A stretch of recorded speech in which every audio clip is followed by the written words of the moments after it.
चौक येथील स्वर्गीय संतोष देशमुख यांची जी क्रूरपणे हत्या झाली, मानवतेला काळिमा फासावी अशा महाराष्ट्राची संस्कृती असणारा छत्रपती शिवाजी महाराजांचा असणारा महाराष्ट्र, आता महाराष्ट्रामधली घडलेली घटना ही अतिशय निंदनीय या ठिकाणी आहे।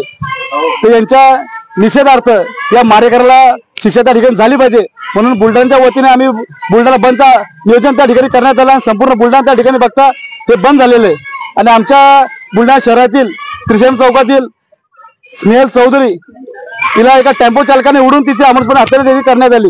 ही हत्या झाल्यानंतर त्या मारेकऱ्याला त्या ठिकाणी सोडण्यात आलं, पण एक जन आंदोलन या ठिकाणी उभं करण्यात आलं आणि तत्काळ त्याच्यावर 304 मनुष्य सदराचा गुन्हा त्या ठिकाणी दाखल करण्यात आला आणि त्याला अटक करून त्या ठिकाणी ठेवण्यात आलं। जोपर्यंत स्नेहलताईच्या आरोपीला तिला कठोर कठोर शिक्षा होत नाही तोपर्यंत मी रक्षाबंधन साजरा करणार नाही असा शब्द मी त्याच्या आईला दिलेला आहे। म्हणून आज जन आंदोलनाची सुरुवात ही मोठ्या संख्येनं आई वडीलधारी माता भगिनी व युवा तरुण वर्गाच्या धर्मवीर फाउंडेशनच्या सर्व पदाधिकाऱ्यांच्या साथीनं मी आज जन आंदोलन या ठिकाणी उभं केलेलं आहे आणि आमची न्याय आहे की या दोन्ही आरोपीला कठोर शिक्षा झाली पाहिजे आणि यांच्या फास्टॅगवर यांचं कारवाई झाली पाहिजे आणि यांना फाशी शिक्षा देण्यात यावी, एवढीच आमची मागणी आहे। आपल्या सगळ्यांना कल्पना आहे मस्साजोग येथे संतोष देशमुखांची झालेली निघृण हत्या त्याने संपूर्ण महाराष्ट्राचं हृदय पिळवटून निघालं। त्याचबरोबर आपल्या शहरात त्रिशरण चौकामध्ये स्नेहलताई हिच्या एका टेम्पोने अतिशय निघृणपणे ऍक्सिडेंट रूपी हत्या करण्यात आली।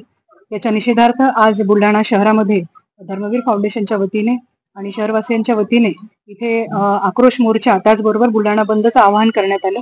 या संदर्भात निवेदनासाठी आम्ही सगळेजण इथे कलेक्टर साहेबांना भेटलो। त्याचबरोबर शहरामध्ये स्पीडोमीटर बसवण्यासंदर्भात, मुलींच्या सेफ्टी संदर्भात या संदर्भात सुद्धा निवेदन कलेक्टर साहेबांना देण्यात आलं। त्या संदर्भात त्यांनी पाऊल उचलण्याचं आश्वासन आम्हाला दिलेलं आहे।